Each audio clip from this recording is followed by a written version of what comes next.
What's going on, guys? Cody from Southeast Softwash. Today's Friday. We just sent a bunch of people out of here. Had a big training class today. And while we're on that subject, before I show you this doodad right here, we've marked our training video back up to $149 as of, I think, yesterday. I left it at $99 for 6 or 7 weeks, and we had a ton of people to purchase it. So we marked it back up a little bit. It's $149. I'm going to let it stay there for a little while, and then we're going to go back up to full price.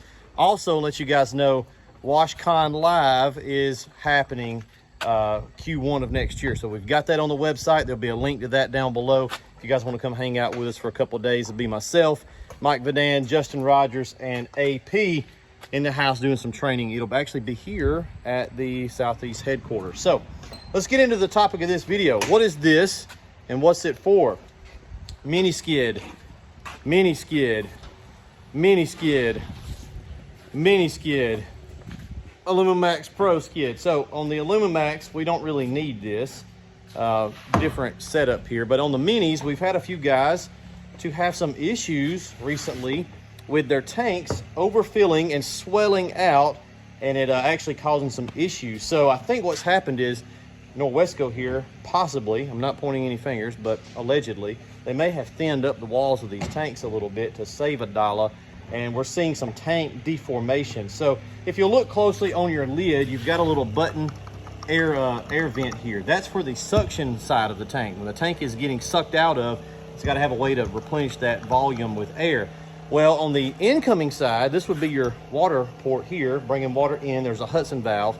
If that Hudson valve ever fails, it gets trash in it or anything, it has nowhere to go, and the tank will just keep swelling out. It can actually mess up some stuff down here on the plumbing. So we've come up with a solution for that. This is our tank vent kit. We put one on this skid the other day, and it worked really good in a 1/2 inch size. So what you've got here, a bulkhead, a street elbow, a nipple, and a 1/2 inch check valve. It worked fine. We went ahead and made them all 3/4. So we'll swap that one back out to this size, 3/4, just to make sure it's got enough capability to evacuate this tank. If that Hudson valve fails, there's a way to get that water out so we don't wind up messing up the tank. So these are on the website. They're about 40 bucks. It's a complete ready to go.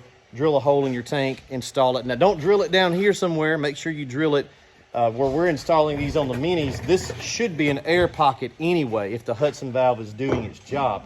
If the Hudson valve fails, the water will just rise to that point and it will evacuate out of our tank vent kit. So the reason we want a check valve here is it keeps bugs and spiders and stuff from being able to get into the tank. They want to get after that water, especially if it's dry, right? So we've got a little one-way gate there. That way they cannot get in the tank, but water, if need be, can evacuate out of the tank, and it'll keep us from damaging anything. So we're just going to go ahead and install them on all the rigs that are here in-house. If you guys need one, hop over to the website, purchase it, we'll ship it out. You take a hole saw, poke a hole in the tank, install it in about 5 minutes, and you're good to go. Link down below for that. We'll see you guys later. Hope you have a great weekend. Holla.